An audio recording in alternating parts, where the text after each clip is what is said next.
नमस्कार। हमारी आज की कहानी है घंटी कौन बांधेगा। किसी गांव में एक पुराने मकान में ढेर सारे चूहे रहने लगे। वे पूरे घर में ऊधम मचाते और घर के मालिक की हर चीज को कुतर डालते। कभी अनाज खा जाते तो कभी कपड़ों में छेद कर देते, यहां तक कि रसोई में रखे भोजन को भी नष्ट कर देते। घर का मालिक बहुत परेशान हो गया और उसने सोचा कि इन चूहों से छुटकारा पाने के लिए कुछ करना होगा। एक दिन घर के सभी लोग मिलकर चर्चा करने लगे कि इन चूहों से कैसे निपटा जाए। तभी एक बुजुर्ग व्यक्ति ने सुझाव दिया, हमें एक बड़ी बिल्ली पाल लेनी चाहिए। वह इन चूहों को पकड़कर खा जाएगी और हमारी सारी समस्याएं भी हल हो जाएंगी। यह बात सबको झंझ गई। अगले दिन घर में एक बड़ी और शातिर बिल्ली ले आई गई। बिल्ली आते ही चूहों के लिए मुसीबत बन गई। चूहे जहां जाते बिल्ली उनका पीछा करती और कई चूहों को पकड़कर खा जाती।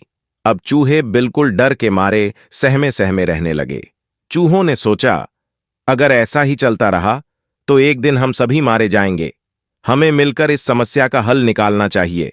अगले दिन चूहों की सभा बुलाई गई।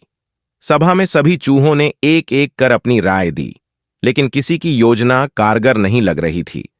तभी एक युवा चूहा बोला, मैंने एक शानदार योजना सोची है। सबने मिलकर उत्सुकतापूर्वक पूछा, कैसी योजना है? युवा चूहा बोला, योजना बहुत शानदार है। बस हमें बिल्ली की गर्दन में एक घंटी बांध देनी चाहिए। जब भी बिल्ली हमारे पास आएगी घंटी बज जाएगी और हम समय पर सावधान हो जाएंगे। सभी चूहों को यह विचार बहुत अच्छा लगा। वे खुशी से उछल पड़े और उस युवा चूहे की तारीफ करने लगे, उसकी जय जयकार करने लगे। सब सोच रहे थे कि अब तो हमारी समस्या हल हो जाएगी। तभी सभा में बैठा एक बूढ़ा और अनुभवी चूहा धीरे से बोला, योजना तो अच्छी है, लेकिन एक सवाल है। सवाल यह है कि घंटी कौन बांधेगा? चूहों की सभा में बूढ़े चूहे का सवाल, घंटी कौन बांधेगा, सुनकर सभी चूहे एकदम शांत हो गए। सभा में जोश और उत्साह तो था, लेकिन अब हर कोई जिम्मेदारी लेने से बचने लगा। एक एक करके चूहे बहाने बनाने लगे। एक चूहा बोला, मेरी तबीयत कुछ ठीक नहीं रहती, मैं बिल्ली के पास जाने का खतरा नहीं उठा सकता। दूसरा चूहा बोला, मुझे तो बहुत जल्दी से डर लग जाता है, बिल्ली को देखकर ही मैं कांपने लगता हूं, मैं कैसे घंटी बांध सकता हूं। तीसरे चूहे ने कहा, मेरे घर में छोटे छोटे बच्चे हैं, अगर मुझे कुछ हो गया तो उनका क्या होगा। इस तरह हर चूहा अपने अपने बहाने बताता गया, लेकिन कोई भी घंटी बांधने की हिम्मत नहीं जुटा पाया। सभी ने महसूस किया कि योजना तो बहुत शानदार थी, लेकिन उसे पूरा करना आसान नहीं था। बिल्ली के पास जाकर उसकी गर्दन में घंटी बांधना जान जोखिम में डालने जैसा था।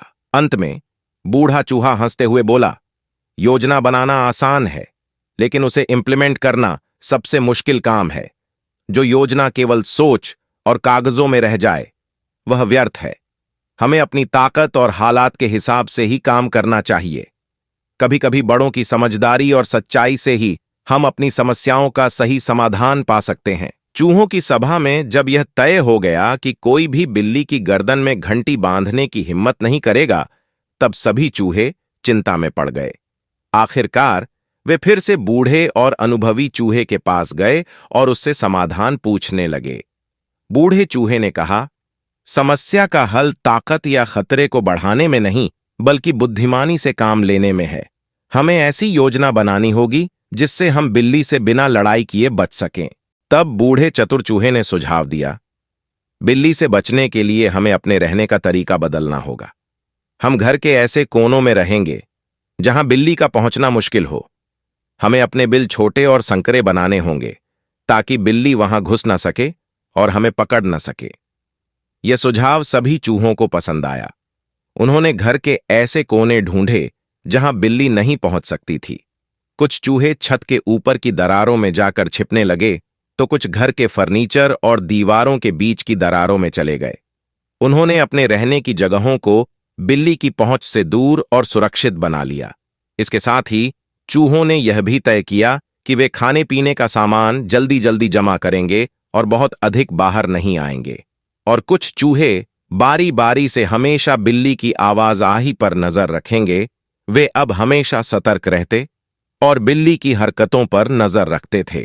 बिल्ली को भी यह समझ में आ गया कि चूहे अब उसकी पकड़ में आसानी से नहीं आने वाले हैं। उसने कुछ दिनों तक कोशिश की, लेकिन जब कोई चूहा नहीं मिला और वह भूखी रहने लगी, इसके बाद वह धीरे धीरे वहां से चली गई। इस तरह चूहों ने अपनी सूझबूझ और एकजुटता से बिना किसी खतरे में पड़े बिल्ली से खुद को सुरक्षित कर लिया। कहानी से यह शिक्षा मिलती है कि सिर्फ बड़ी बड़ी योजनाएं बनाना काफी नहीं है। योजना बनाना महत्वपूर्ण है, लेकिन उसे सफलतापूर्वक लागू करने की जिम्मेदारी भी महत्वपूर्ण होती है।